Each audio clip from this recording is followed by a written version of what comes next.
This conference will now be recorded. So we're joining in progress partway through the offer to purchase. We forgot to start the recording. Okay, let me pull back the screen. We as in. Okay, go ahead, Matt. Perfect. So what we did miss on the first page is they did move a couple of the terms from the contract that were later in on previous pages. They moved them up to the first page. So they did go ahead and just change around the address and things like that. But main thing is that they've added now subparagraph E, F, and G to the first page. That's seller concessions. That's your due diligence period. That's your settlement date. So everything's now been added to the first page, so you can see those most common terms that are discussed all in one spot, quick and easy on page one.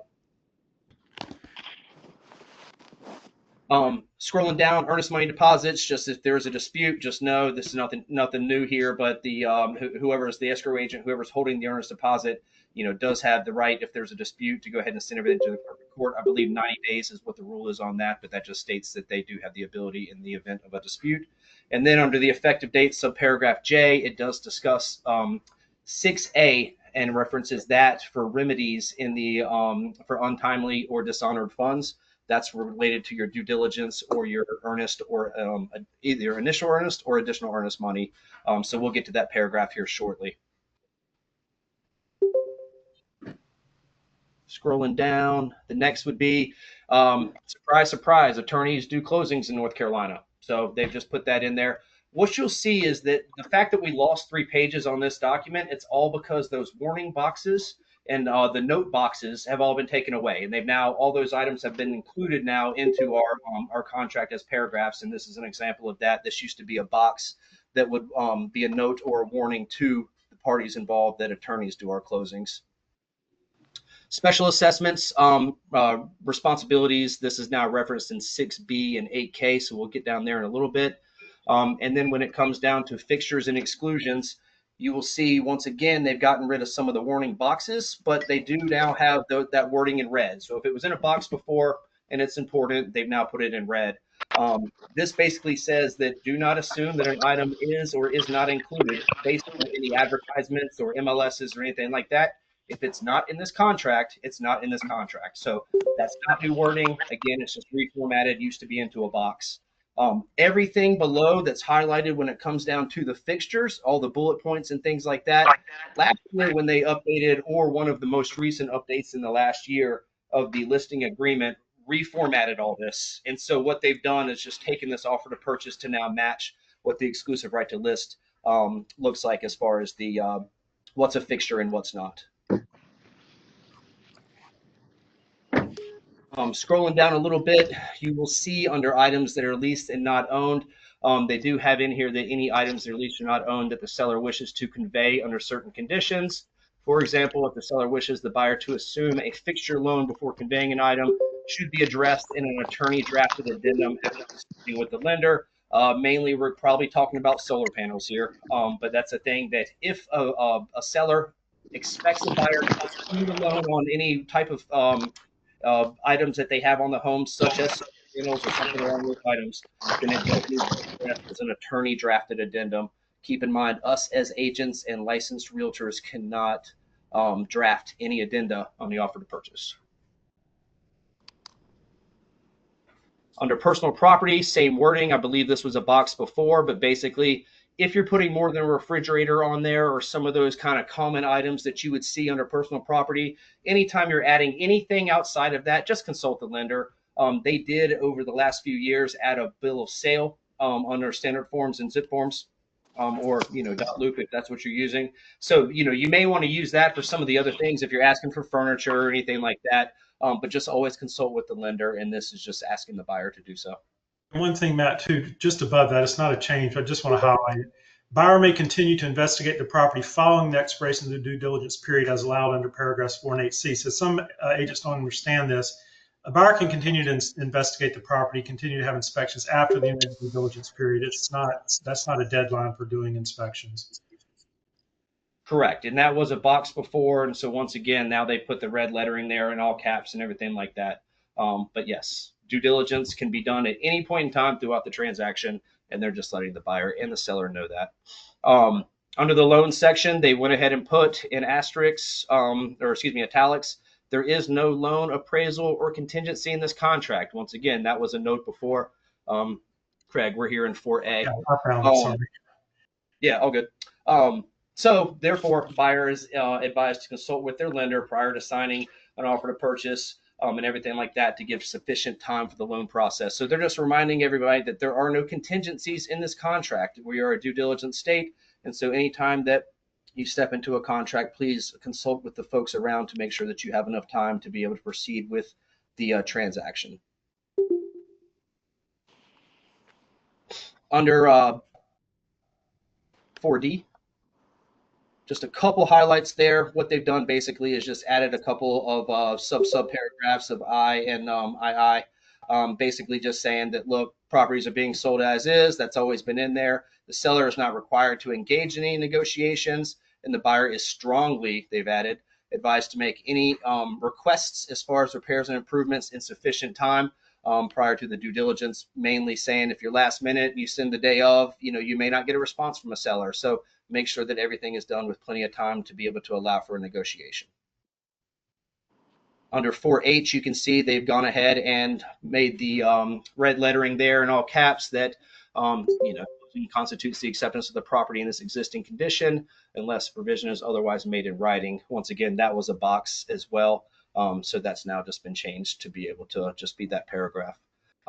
Funds to complete purchases, buyer's obligations basically are to discuss with their lenders any material changes to funding that affect the terms of this contract or material facts must be disclosed.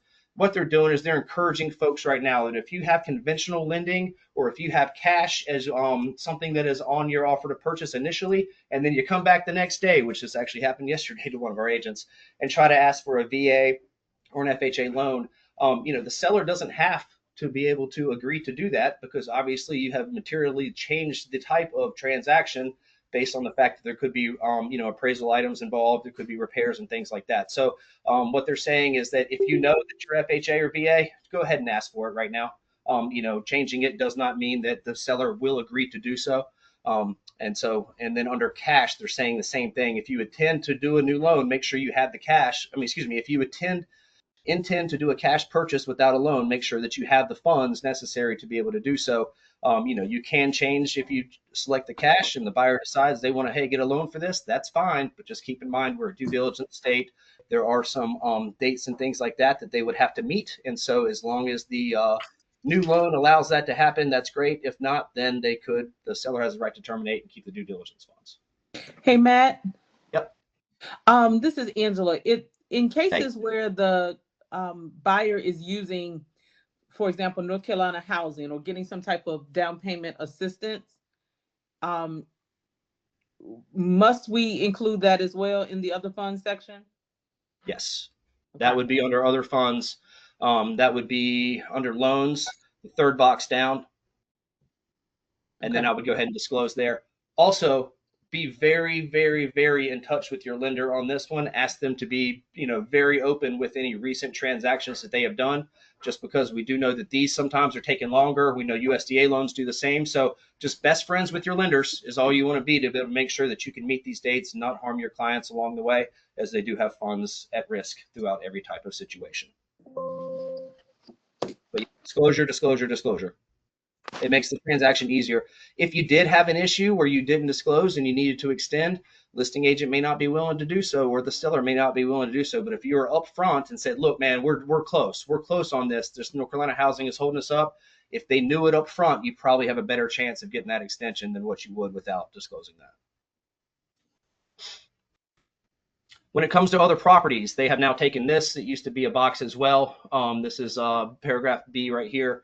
But basically says, just because you're putting an address down below this doesn't mean there's a contingency. There are no contingencies in this contract. If you want this to be a contingent situation based on a property that needs to be sold, they are telling you or your client to be able to consult with an attorney and go ahead and have an attorney drafted addendum on there as well. Now, John Waite did say that there's potential that could change and we could have a contingent addendum again coming in one of the next couple of years of form changes. I guess that's been a discussion. But at this point in time, there are no contingencies, and this paragraph is reminding folks that if you expect that, then please have it written up by an attorney.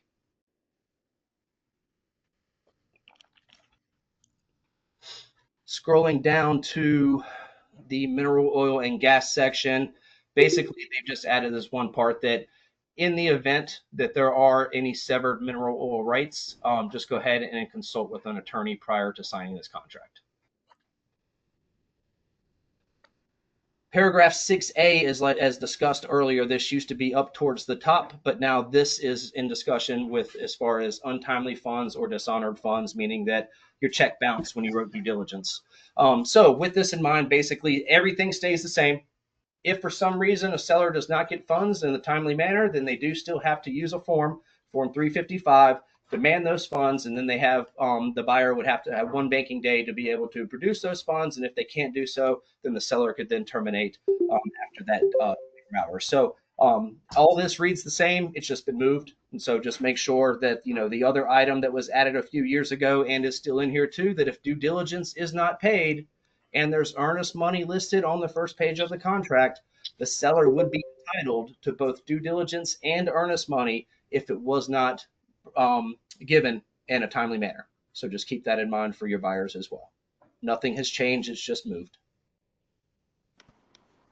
They went ahead and changed the positioning of some of these contracts. As we go down to 7, basically they just changed the formatting in 7A of this paragraph. So, now we still have those same 3 questions. Before they were just listed, kind of bullet pointed in a way, but now they're just in a paragraph form. Lead-based paint, they went ahead and took the red lettering there, got rid of the box, basically saying if it's built before 78, disclosure is required. And if it's not furnished by the time this contract is signed, then the buyer may not be obligated to purchase the property. So if you do have a home that is 1978 and you are the listing agent, make sure that you have a lead-based paint available along with your other disclosures as well. And John Waite suggested if it's really close, like 79 or 80, you might want to have them fill one out anyway, just in case it turns out the year built was wrong. Yep, over disclosure is never a bad thing. Under C, they've gone ahead and basically just separated these sections to Association 1, Association 2. It wasn't very clear before, if there were multiples. And so now if you do have a primary and then you have a section of HOA, then now you can go ahead and list both right here cleanly. They did add to the fuel tank section as well. They've separated that to tank 1 and tank 2, and then currently in use, currently not in use. So you have that section there. They did move some of the wording as well. This all is still the same, I believe, but basically just saying that when it comes down to inspections and supplier consent, that a professional is the one that needs to be in there checking up what's going on with the fuel inside of a fuel tank and everything like that. So and then if the buyer is also advised to consult, if it is a leased tank, to consult with that company that is providing that lease, and so that they can get the full details on what taking over that lease would be on that particular property.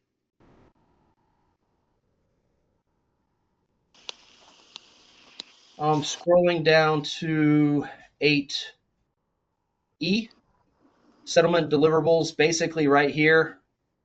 It's just saying a seller is going to have to sign an affidavit or basically a lien waiver stating that all work's been done.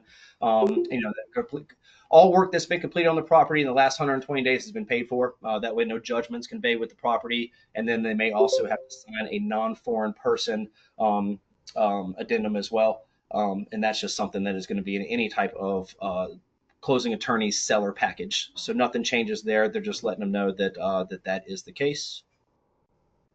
Under G, they've said a buyer's failure to conduct a survey or examine title of the property prior to the expiration of due diligence does not relieve the seller of their obligation to deliver good title under this paragraph.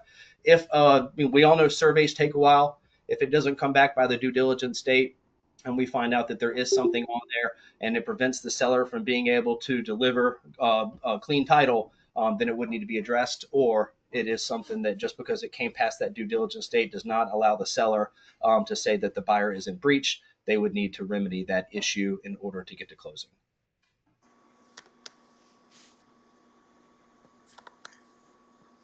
That's really it as far as the offer to purchase. So they just moved some things around. They kind of clarified a little bit, but again, they got rid of all those boxes and warnings and things like that. So just be looking for the red lettering. Make sure that your buyers and sellers are aware of that. And I guess yes, scrolling down to the bottom for the wire fraud warning, that's still there. It's just at the bottom, just telling everybody that when it comes down to wires, make sure that wiring instructions are accurate. Check with whoever's sending wires, all that good stuff that we've been seeing there for a while. Does anyone have any questions about the OTP, the contract here, before we move on to the next form? Yes, Craig, it's Ruby. I do have a question about contingencies. So I'm in talks with the buyer now, and she probably will have to sell her house before she can buy. So you're saying we have to go to an attorney and get an attorney to work up some language? No, Well, so since we got into the due diligence format, they got rid of the contingent addendum. And so basically what you're saying there is that we do need to sell this property in order to be able to satisfy the everything in this contract, but the buyer's the one that's at risk without a contingent addendum, because if they're not able to get an offer to purchase in enough time to be able to satisfy the dates in this contract, they would forfeit their due diligence and potentially any earnest money as well. So you could either try to draft this with a longer due diligence period to be able to try to give your buyer time to sell their property, or at least feel enough comfortable to do so before moving past that due diligence stage, and try to have a closing date that's far enough out into the future in order to be able to make sure that they're going to have enough time to comfortably be able to fulfill the obligations of this. If your buyer does not like that, then yes, at that point in time, you could reach out to a closing attorney, see if they'd be willing to be able to put together a contingent addendum that might protect that due diligence fund, or might be able to protect any earnest monies in there as well. Thank you so much. Yep. anything else? Okay, let's move on to the next one. Okay, Matt, I guess I'll take this one, the right to sell. So this is Form 101, exclusive right to sell listing agreement. So this one has a few substantial changes and a few just minor, moving words around kind of thing. Fixtures, this is all the same. They didn't add any fixtures or remove any. General advertising, they just put in a little bit about firm may not be able to limit automated valuations, distribution, or commentary concerning the property. So if you agree to have your property go out into the world, general advertising, we can't prevent someone from going on there and trashing it or whatever. Now the compensation section, this has been changed slightly, but I'm just going to go through the whole thing just to make sure you guys understand it, because there's still a lot of agents that are having struggles with how this new compensation works. Since they changed it in January. So firm fee, first of all, so for however many years, firm fee always meant, hold on just a second, I need to mute somebody. Matt, do you know who was making that noise? Well, Matt, see if you can figure it out. Okay, so for years, firm's fee, the first figure in the listing agreement always meant the total amount that was going. So that would be the amount that goes to the firm, and then the firm would share some of that with the buyer agent. They made the change now so that firm's fee in Section B is simply the part that goes to the listing side only. Okay, so that is still the same as it was back in January, but it's different from how it had been at least the previous 15 or 20 or 30 years. I don't know. So 7B is only amount going to the listing side. Okay, first of all, you can charge a retainer fee. That's still there. You can check as many of these boxes as apply. You can put in a percentage, which is typically what is done. But once again, if, for example, these figures are just examples, you can charge whatever you want to. But for example, if you want to charge 2.5% for your side, you would put 2.5% here. You would not put whatever the total is going to be. You can charge a flat fee, or you can put in other fees. For example, once again, this is just an example. You might say something like 2% to firm, or if there's no buyer agent involved, 3%. So you might want to charge a little bit more if you're the only agent in the deal. So that's where you would put something like that. Now, some firms may have a fee schedule where they've got different fees depending on whatever category, whatever conditions they choose. In that scenario, this is something new they've added where this would be checked. Fathom does not have a firm fee schedule. You should never check this box as a Fathom agent. Okay. Now, Section C is cooperative compensation to other agents. That's only the part that's going to the other agent. Your seller might tell you, I don't want to cooperate, or they might tell you, well, I really don't know for sure. I don't want to commit at this time. If so, you can just check the box here that says does not agree to offer cooperative compensation.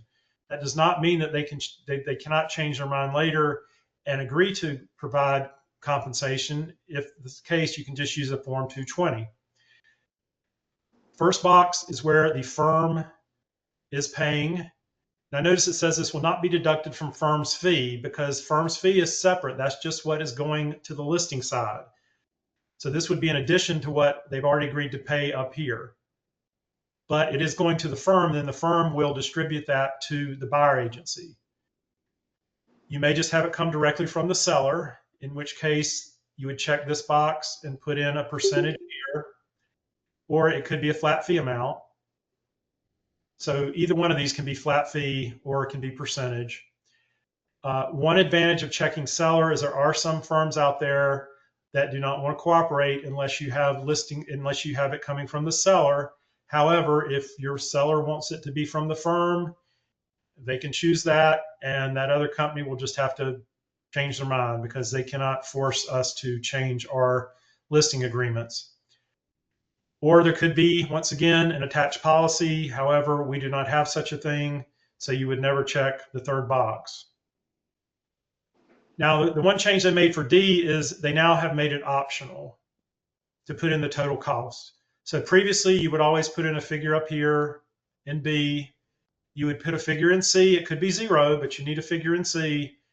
And then D would just be B plus C, but they've changed that. So now you do not have to put in a total. That is now optional.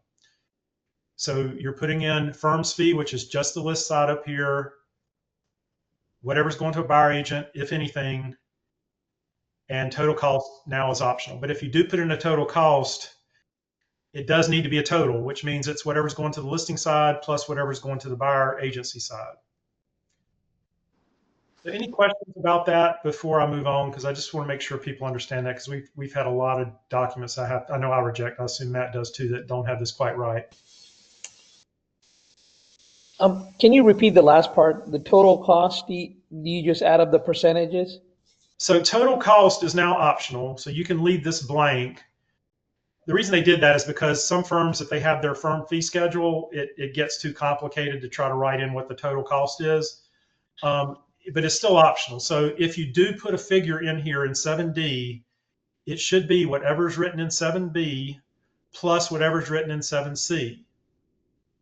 Now, if you have something up here, for example, that said, for example, 2% plus, or if, no buyer agent, 3%, then down here, you'd have to account for that if you put something in here, so you'd have a total if there was, 2 agents and a total if there wasn't 2 agents.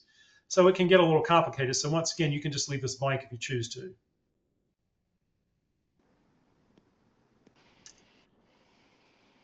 Okay. Matt and I talked about 7G for a while yesterday, and we were reviewing this. Basically, what this is saying, if you're involved in a situation where property is transferring and you're getting paid to help with that, it might be a situation where there's no actual price being paid if it's being transferred, between a corporation or something. But you would still get your fee would be calculated based on the fair market value. So if you had a percentage up here, and then they did some sort of magical flip of ownership without actually being any money involved, you would still get the percentage of whatever the fair market value is. So that's what this section G. This is I don't know how often this happens. If you're in that scenario, you might just want to put a flat fee in here, and then it wouldn't matter what the actual dollar amount would be because you're not dealing with the percentage. Okay, they changed the dual agency section just a little bit, but once again, I'm just going to go through the entire thing. The only change they made is they flipped the order of these two because they were in a different order than they were in the buyer agency agreement, which is like, why would you do that? And they also had an extra sentence in here. This sentence was a duplicate of what was said in the previous sentence. But the way this works, your client, first of all, needs to choose whether they want to allow dual agency at all. If they if they initial the first set of blanks, not allowing dual agency, they're done. There's nothing to initial down here. If they do allow dual agency, then they have to choose what kind of dual agency do they allow. The first line says seller does authorize same agent to represent both seller and buyer in dual agency. What this is this is a situation where one agent, you are representing both parties. You have a listing agreement with this seller, and you have a buyer agency agreement with the buyer, and both parties have agreed for you to be a dual agent where you're basically becoming a neutral party. You're a referee. You're helping to facilitate the transaction, but you're no longer giving advice to either party.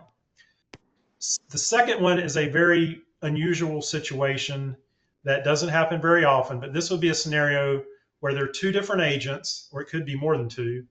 One, initially one on the seller side and one on the buyer side, but both of them are now going to become dual agents, which means they're both going to be neutral parties. So neither one of them is now going to be helping their client anymore.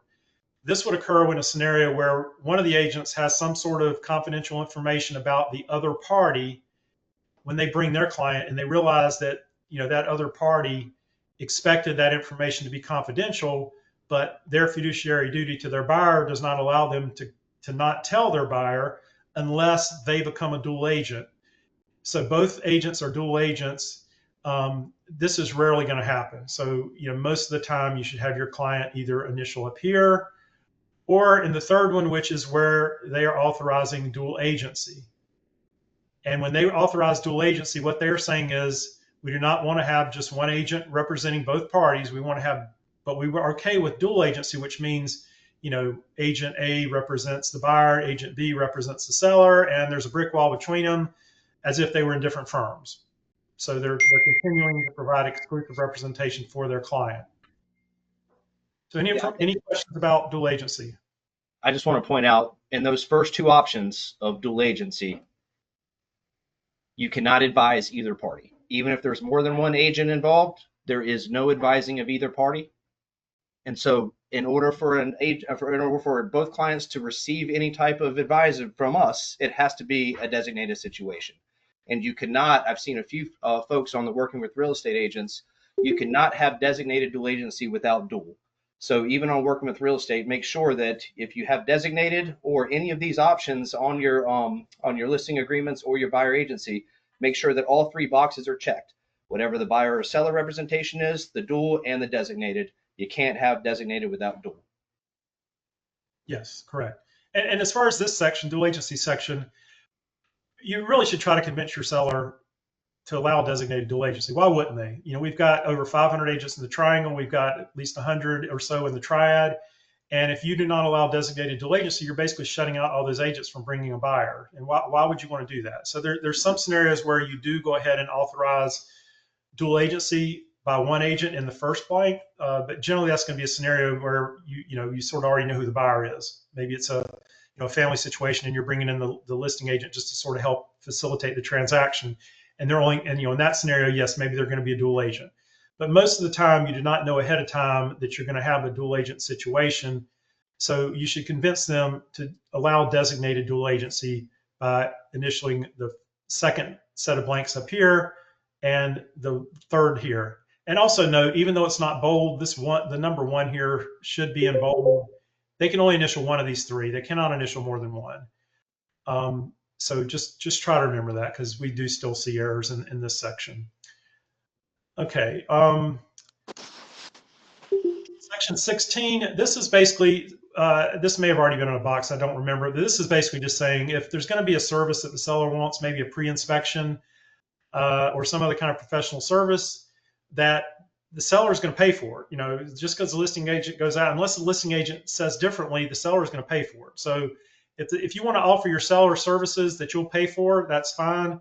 But by default, unless you tell them you're going to pay for it, they're going to pay for it. That's what this says.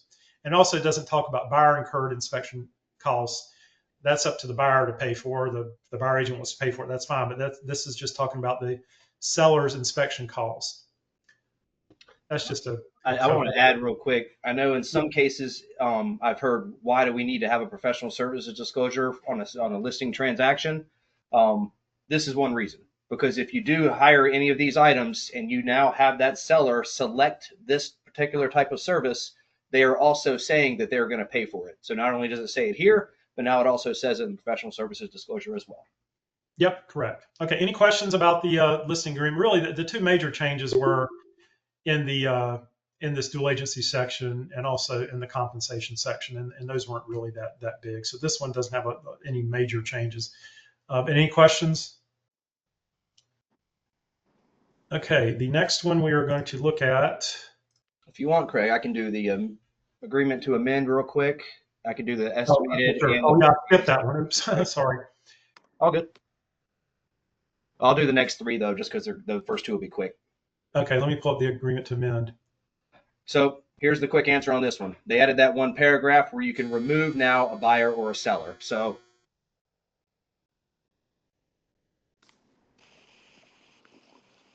I'm doing laundry over here, y'all. So anyways, the last year they added the additional buyer. Now they have actually added the removal of a buyer or a seller to be on this document. There is not an additional of a seller at this point in time, but you would remove a party using that. That's the only change that was made to the 4T. Yep, so this one's pretty simple. Yep. And then the next one, if we want to do the seller net sheet, they've updated the seller net sheet. If you are not using a seller net sheet, then I highly would recommend that you do so for your listings. This also goes back to that one paragraph that Craig just mentioned in the listing agreement about those upfront inspections and such. You can also get this document signed by the seller to be able to have them acknowledge up at the top that they're going to have an appraisal, any inspections or any repairs or upfits and things like that taken care of. So now if you have them sign a listing agreement, you have them sign this document and a professional services, that's 3 times the seller has agreed to pay those services so that you don't get stuck with them. So just throwing that out there. They've reworked this though and added and just moved everything around. The main thing to just think about here is your seller should always be able to have multiple options and ways to assess your pricing. But most importantly, a list price is great. I love to be able to provide an actual net to them so they can make their best decisions. And so just ask them before you meet the first time for the mortgage payoffs and everything like that, what their HOA assessments are. Great way. We talked on the offer to purchase about fixture liens. And so if you look here in that second section, they mentioned solar, windows, HVAC, things like that. Those are other loans that might be on here. So this gives you an opportunity to get ahead of any surprises and be able to have these items addressed. And if a seller says in this case that they don't want to pay the loan off for the solar, then again, that's when you can go ahead and have that attorney drafted addendum taken care of. If they are willing to, you can go ahead and do this. Another update that they did was just with the compensation. It used to have a spot for a percentage or a flat fee that included both the firm and the cooperating. Now what they've done basically is just separated that out. So, now you can it follows the lines of how you would do the compensation section of paragraph 7 on the listing agreement. But if you're not using this form, use this form. And I think that it's a little more easier now and it addresses more of the items to protect us along the way too. Any questions on this form? Okay, let's move on to the next one. Buyer agency. Yeah, you want to do that one, Matt? Yeah, I got this one. Okay. So lots of questions. I know if you're in RDU Central or RDU South, and I assume that Craig has done the same. There's been a lot of talk about bonuses and things like that, how we have to have these signed up front. We don't know our compensation, blah, blah, blah. Well, keep in mind, we would always send out to you that you want to give the highest expectation of compensation, since this needs to be signed before you can even open the door to a property for a particular buyer. What they have added is the bonus section. So if you look in paragraph 4, a fee of blank percent is where you would put your 3%, 2.5%, whatever you would like. Again, I would overestimate if you're in an area where you see 2.4%, 2.5% a lot. Maybe you would overestimate and put 3% on there. Again, I want to point out there are no averages in real estate, but now you actually have a box too where you can put a bonus of a percentage or of a flat fee. And so I sent out a video not too long ago trying to explain this to folks, but I would, at this point in time, the highest bonus that I've seen, and you guys tell me if it's different, would be up to a $10,000 bonus coming from some builders. And so in this case, you might want to put 3% in line two, and then a bonus of $10,000. And then again, if you do not get these items, that's completely fine. You don't have to charge the buyer for these things, but it protects you to get the compensation that you're entitled to because you're disclosing it upfront at the time of this signing of this agreement. Any questions there? Hi, I have a question there. Yeah. So when the buyer is signing, they are pretty much saying that we'll pay the 3% of the property's sales price if they agree to that 3%. Because the next paragraph says that they are liable for payment if the seller doesn't pay. Yeah, so nothing's changed. Yeah, go ahead. Yeah, nothing's changed as far as the obligation to pay. If a buyer signs this, then they are agreeing to pay what is in that section right there. And so you need to be able to let them know that you, because of the way that the laws are at this point in time, that you have to have this signed before you even know what your paycheck's going to be because you haven't opened a door yet. So you don't know what property they're purchasing. But right. But if the seller is paying only say 2% or 2.5%, in that case, is the buyer supposed to pay that difference? And is that the expectation? Or at that point, can we say that, okay, no, seller is paying 2.5 and I'm okay with that? Right. So again, this has never changed, but you can charge them that. You have a right to do so, but you do not have to. Yeah, so you I'm sorry, go ahead, Matt. How does that get communicated then to the at the closing table? Yeah, so this conversation of compensation has become very uncomfortable between us and clients, and it's all because of the NAR settlement. It's because we have to have these documents right here signed before we even know what these folks are going to purchase or what a seller or listing firm is going to offer in compensation if they're going to offer anything. Mm-hmm. So there's instances where I've seen some of our agents go in and have 2.5% on a buyer's agency agreement, go into a new construction neighborhood, and all of a sudden there's a 3% and a $10,000 bonus being offered. But because the buyer's agency agreement says 2.5%, our agent can only receive 2.5%.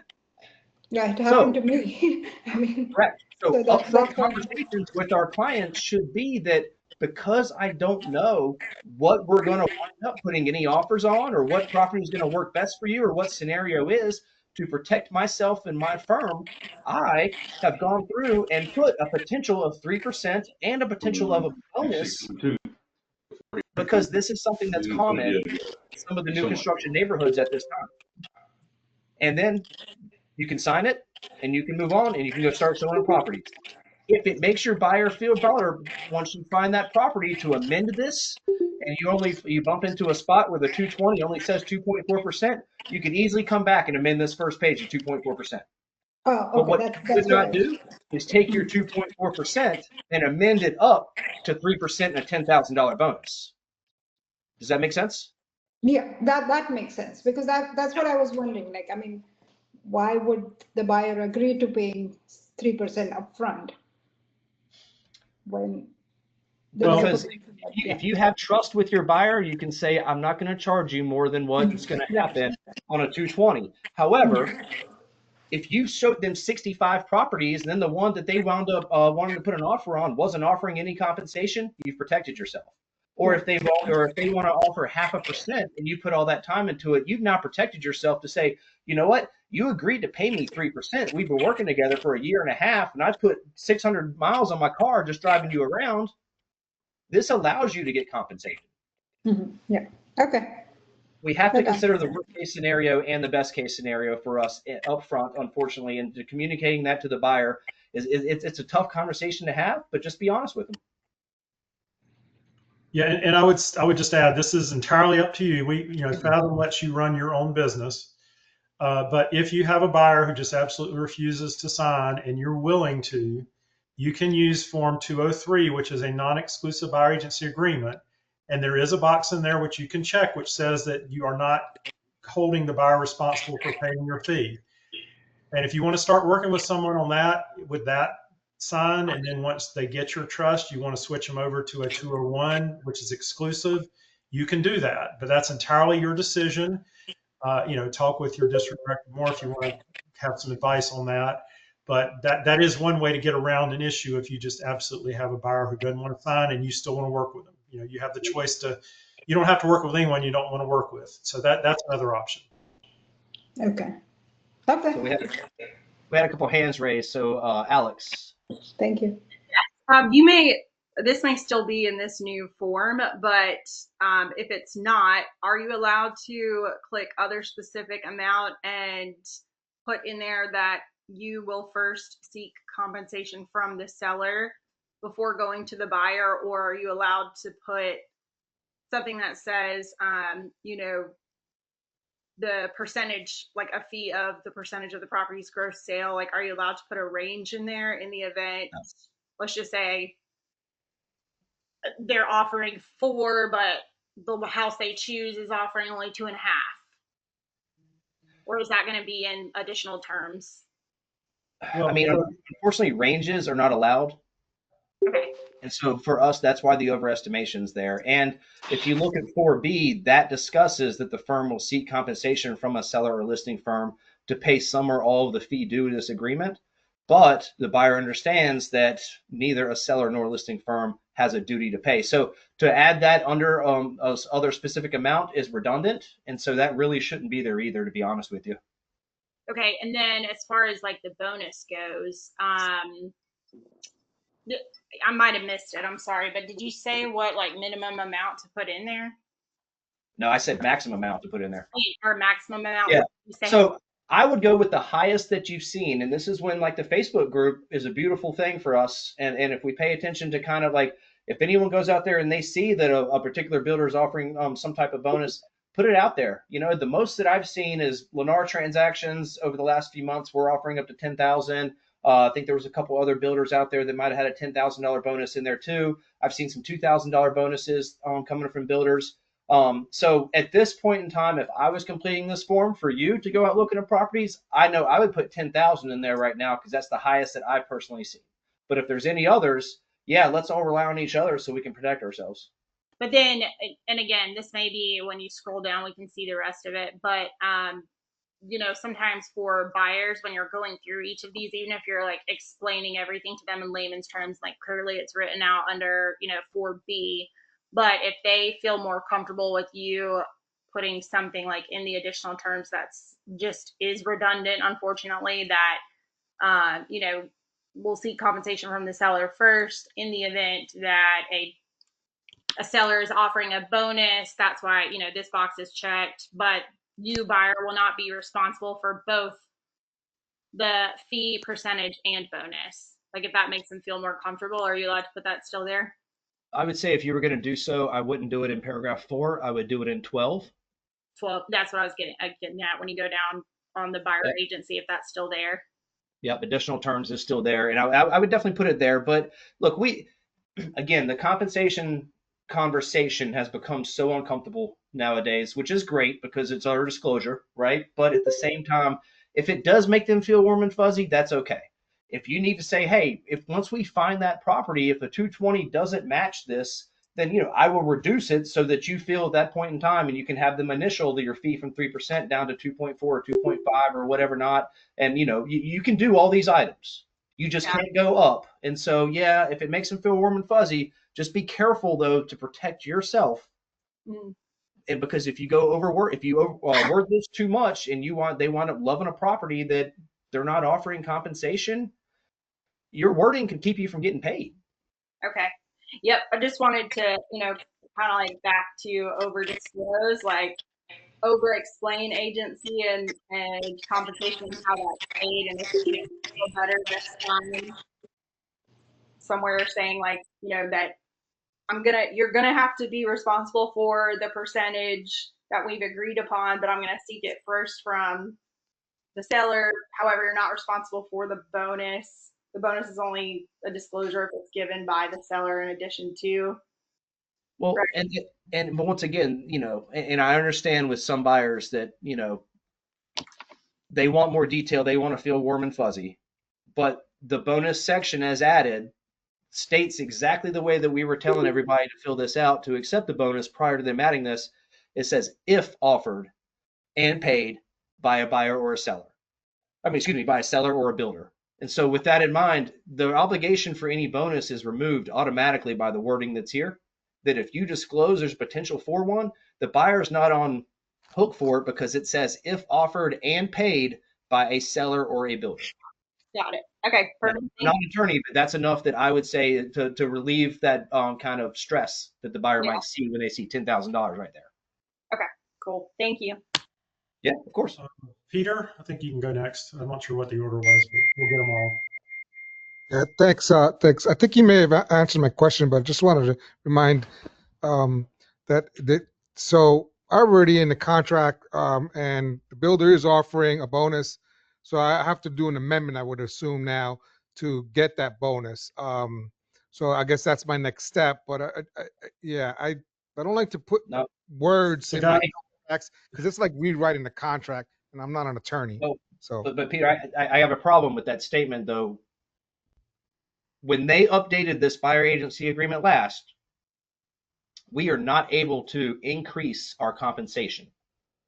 okay. So that's the whole point of what I was saying earlier. And that's why like videos have gone out and things like that on how to protect yourself in the event that you did not have a full compensation on there. Unfortunately, we don't have that disclosure of compensation form anymore. It's been retired. So we can't now, for our benefit of compensation, increase. Now, it's a tough position to put you in on that one because I think that you should be entitled to everything. And so moving forward, that's why the point of this of overestimating your payment is the best way to protect your pockets and the efforts that you put into a transaction. Right. So my client and I were both in the meeting with the builder, and the builder did say that, and my client is aware of everything. So I'm like, so that's, well, I guess we'll talk about this later on. But I don't know. I guess if that amendment sheet is no longer in use anymore, I guess this is it. I'm just gonna have them give the client the bonus. Right. And that can be doable. And Craig, can they split that bonus? well, so the rules for the settlement are, we didn't fully understand all this stuff until, maybe in January or February. So at some point we have to stop allowing exceptions. And, Peter, you might be able to get compliance to agree, but no, you can't. I mean, simply you can't increase your compensation. So if you didn't account for a bonus, that entire bonus is supposed to go to the client, or reduce the price or whatever. But talk offline with Matt, because you might still be able to get compliance to agree to let you go ahead and alter the buyer agency agreement with an amendment so that you can add the bonus. But at some point, we're going to have to just stop that. And this new form, it's on the new form, so there's really no excuse not to account for a possible bonus with the new form having a blank there. So I got a feeling once we start using this new form, any exceptions we might allow for that will go away. Right. No Yeah, worries. hit me afterwards, Peter. Yeah. Yeah, no worries. Susan, I'm cool with it. It's no big deal. I mean, he's also a very close personal friend of mine, but it's no harm, no foul. Well, I mean, giving them that bonus might incent them to send you some referrals. So you can think of it. Yeah, It might be an investment in your business and your future business. Yeah, small price. Yeah. More blocks. Susan Worthy, you had your hand up. Oh, I just find this so frustrating, because what I feel like we've done here is the NAR has done this quote to protect the consumer. And then the first time you meet somebody, you have to tell them that you want to get paid as much as possible in the case that works. So please sign on the dotted line so I can get paid as much as possible. But you trust me, because if something happens later on, don't worry, I'll change this. And the signature doesn't mean anything because I'll lower it.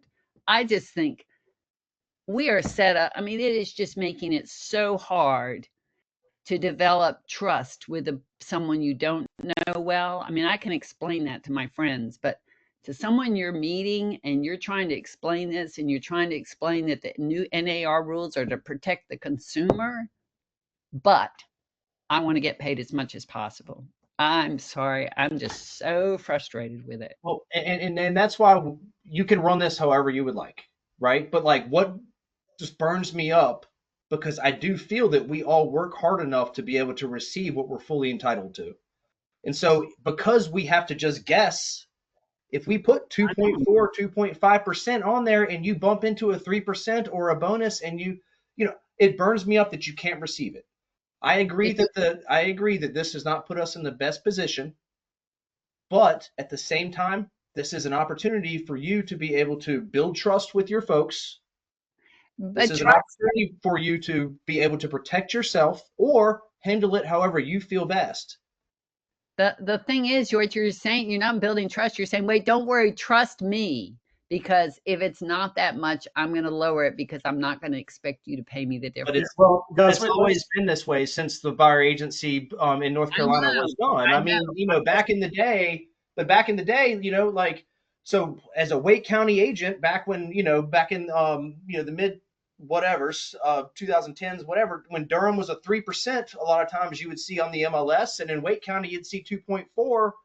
If I had 2.4 in my buyer agency agreement, then I wouldn't be able to go to that 3%. Yeah, I'd have a chance to amend it possibly, but I wouldn't be able. So if I started putting 3% now on my buyer agency agreement 10 years ago, but I bumped into a 2.4 Wake County, I had the obligation myself if I wanted to charge them the difference or not. You know what I mean? So we've been doing this for years. We just haven't had to have the conversation up front at the time that we did, because at that point we could also write a buyer agency agreement at the time of offer to purchase.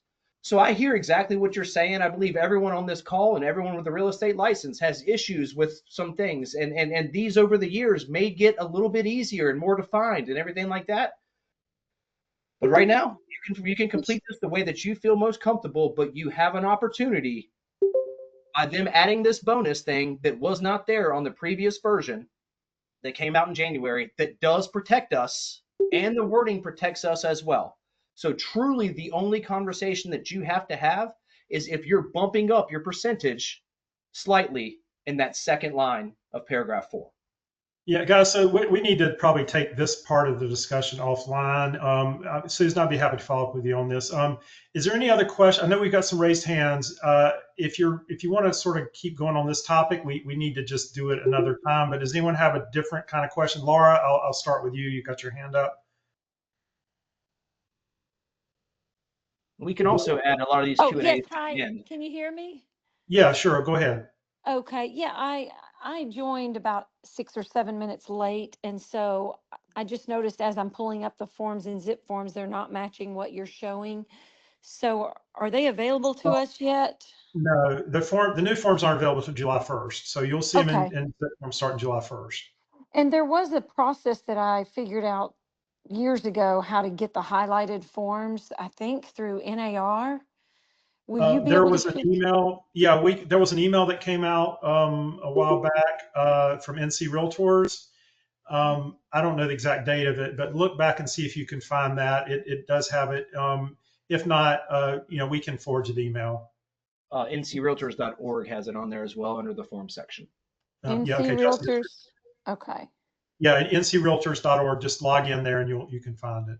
Okay, and it'll have the highlighted forms, the changes. Yes, it does. It does. Wonderful. Thank you. Dustin, your hand's up. Am I unmuted? Yes, you are now.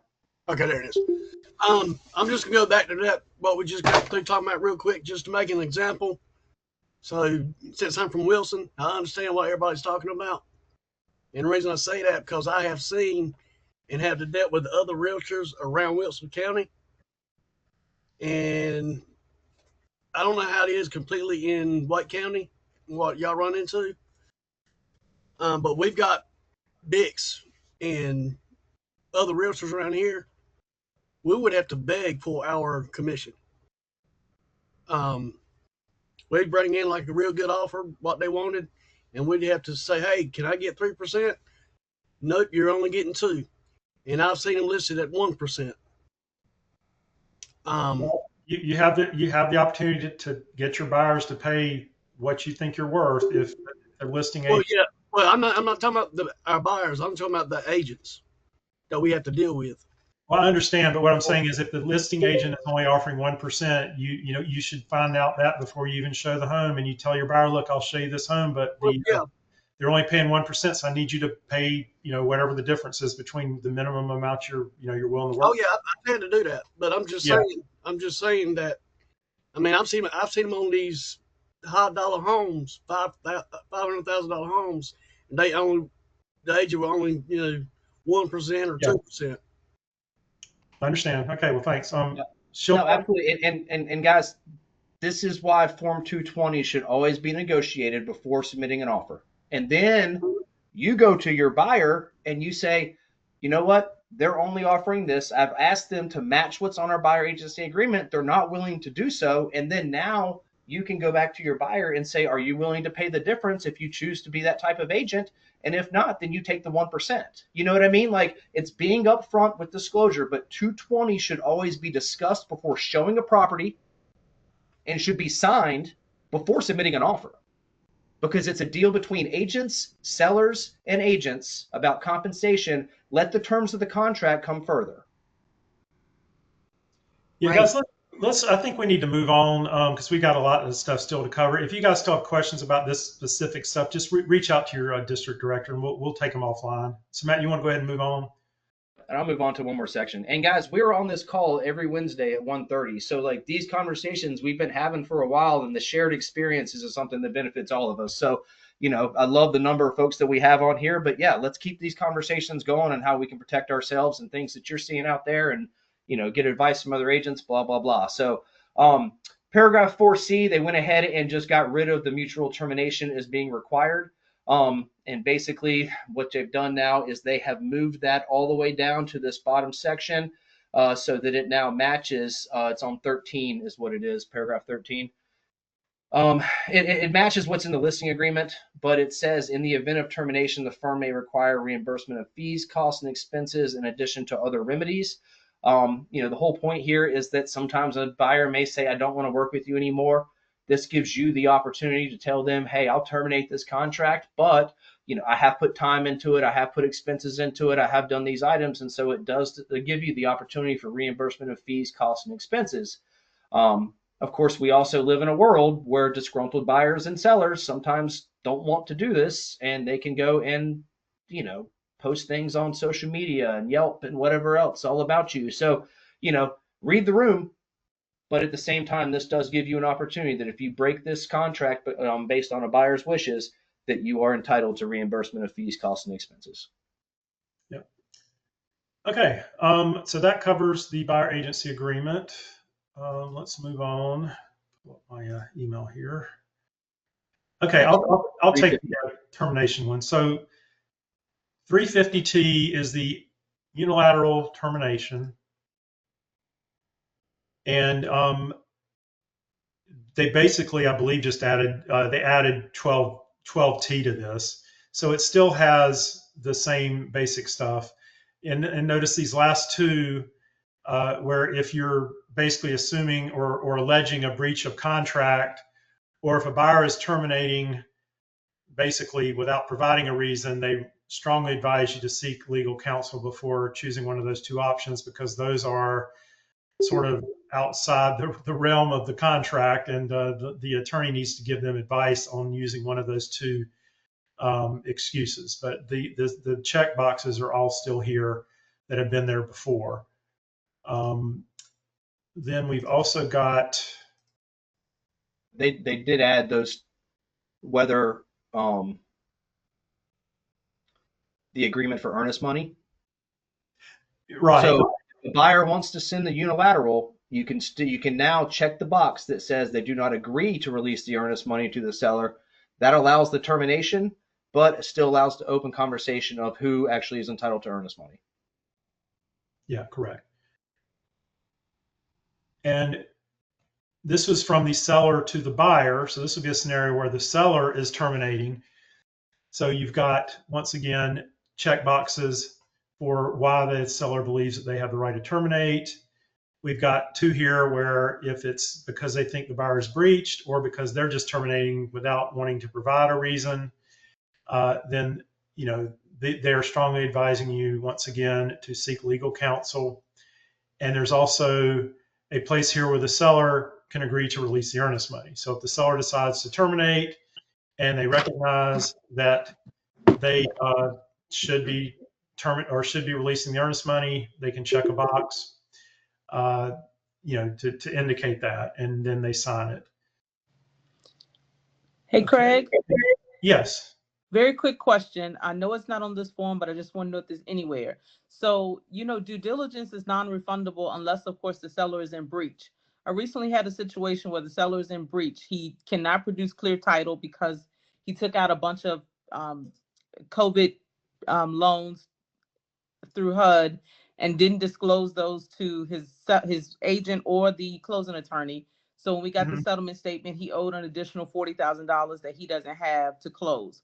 So he had to terminate because he couldn't produce the title without paying it. Right. Now my client is owed her due diligence back plus what she put in to get the septic inspected and all that good stuff. But there's no real form for that, even though the 2T says that there is. There is? You did a perfect segue. So Form 390. This is now what they've done is they used to have a form that's like termination, mutual agreement without release of earnest money, and they had one that was mutual termination with release of earnest money.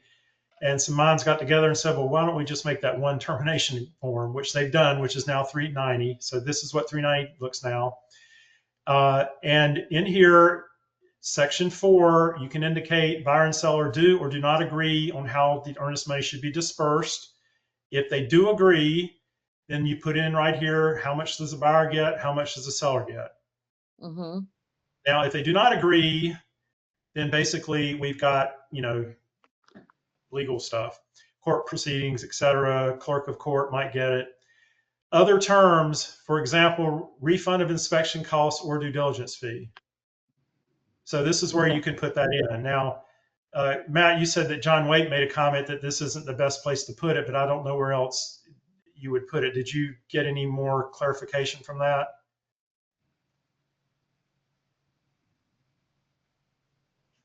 Matt might have gone and finished his laundry. But anyway, as of right now, sorry, I walked away. What was that question? Form, it doesn't say that on this form now, does it?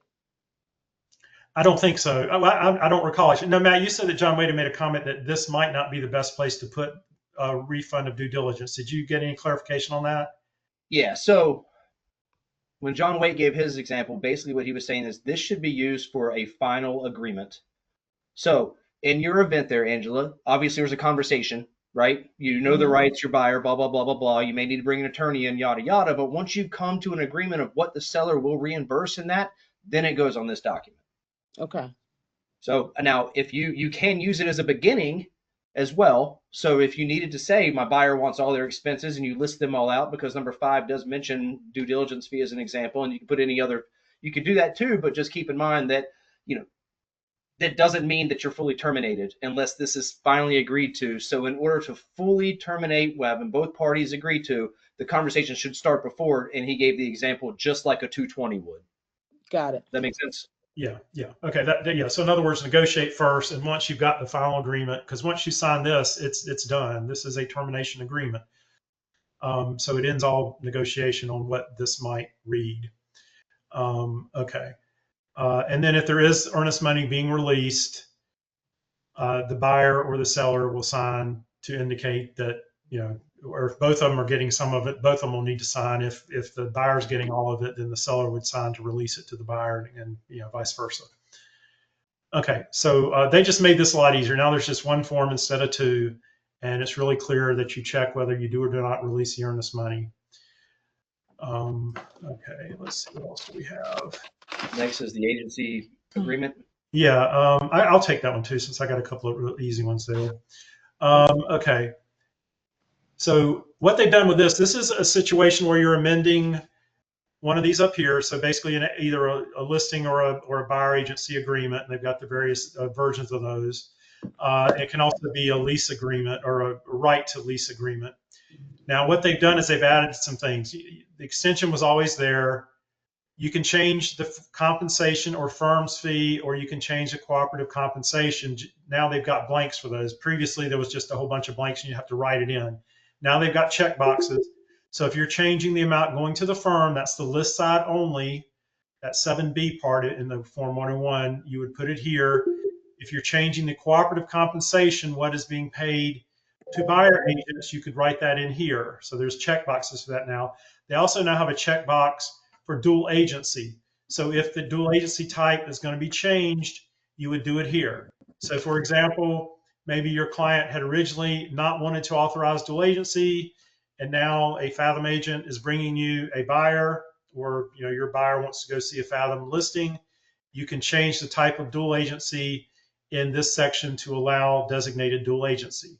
So that's a very convenient way to change it now, as opposed to having to write it into a free form blank.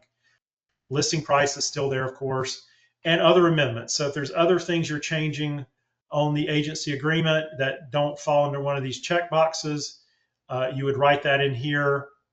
And then this is basically just a checkbox that indicates that any previous amendments, et cetera, remain in full force. And this amendment will be effective when it is signed by all parties to the agreement. Okay, so any questions on this form? Pretty simple changes, but very useful. These two are very useful, or these three actually are very useful changes for us to have now. Okay, what else do we have? This one, new form. Yeah, this is a new form. Matt, you can do this one if you want to. It's pretty simple. Yeah, I mean, this one's for those builders that are asking to see your buyer agency agreement. Now, instead of giving them the full agency agreement, you can just give them this. So, you can now put in there that the client is the buyer of the property, or if for some reason you would ever need this for a seller. I don't know why you need it for a seller, but you could use under 2A for the buyer of the property. The firm is acting as a buyer's agent, or a dual agent designated would go into that section as well. And then the firm has a written agency agreement with this, and our compensation is below, and then that matches what's in the buyer agency agreement. So this way you don't have to give your full, expiration dates and whatever else is confidential into that buyer agency agreement. You can just put the compensation, and then that way the builder will feel satisfied that they can pay you what they need to, or they can ask the questions. Once again, if this reads lower than what they're willing to pay, they're going to ask you that question, and you may want to put that under other information. Is the buyer going to pay that difference or not? Because a lot of times the builders are asking for our information to determine whether there's going to be an issue at closing regarding compensation. That's why they want this to be up front. And here's our way of giving that to them now. Yep, and a weird scenario that could come up, I don't know if it would, there might be a buyer agent who wants to know what your share is going to be. And if you're willing to tell them, you don't have to send them the entire listing agreement. You could just send them this form, and you could let them know that the seller, you could check seller and seller's agent and indicate what your side is. If some weird reason a buyer agent wanted to know that and you were willing to tell them. So that's probably why they put that in here, I guess. Yeah, but I wouldn't do that. But I mean, I wouldn't either. But if you wanted to, and you don't have to send them. And then 804 is just a new one for new construction. Yeah, everything's the same. They just, as the original amendment, they just went ahead and added a few of those items like construction fees, pre-construction evaluation period, plans and specifications, and then everything else, substantial completion date, and then everything else is the same as on the regular 4T. But they've now named this one 804T. Right. Okay. Yeah. So you've got one specifically for new construction. Yep. Now there's some minor, if you guys do go and find your email from NC Realtors, or go to the ncrealtors.org website, and you can pull up and see what the other changes are. These are the biggest ones that you're going to see, but they did make small additions to like the backup addendum, because they've referenced the fact that now there's only 3 terminations instead of 6. You know what I mean? So they've done that. They've clarified some verbiage in the FHA VA addendum for VA purposes. And they've added language like small ones into other things too. So make sure that you review those, but these are the ones that we thought would have the most common and biggest impact starting July 1. And so, yeah. So this, I just pulled up, this is the email that came out, and it came out on June 3rd. At least I got mine at June 3rd at 10 a.m. Okay. And then you've got these three choices. Now, if you want to see what commercial or property management changes are, you can go in here and click on these links. And we just didn't go over that because we don't have that much, that we do in Fathom. You click on here, and this is where you can see, they've got descriptions of the changes, and they have live hyperlinks where you click on it, and it brings up the forms that we just went through. So this is the email, or that was the email, and this is where it takes you to. And as Matt mentioned, if you just want to see all of the changes, this is where every single one of them is documented, but we just went over the ones that we thought were worth talking about, because most of these other ones are just, not that important, or really small and easy to understand. They did eliminate, I think Matt mentioned this earlier, Form 770, disclosure of compensation. That was one where you could sign with your buyer to specifically indicate what the compensation is. Now it's just what's in the buyer agency agreement. And if you need to change it to go lower, you can't go higher. But you found a home for them that was paying, for example, 2.4%, and you had 3% in your buyer agency agreement, and they weren't comfortable with your verbal agreement that you would not charge them that extra money. You could do an amendment, Form 710, and change it there. You can no longer use Form 770 to change it. You can change it lower, you just can't change it higher. So that covers that.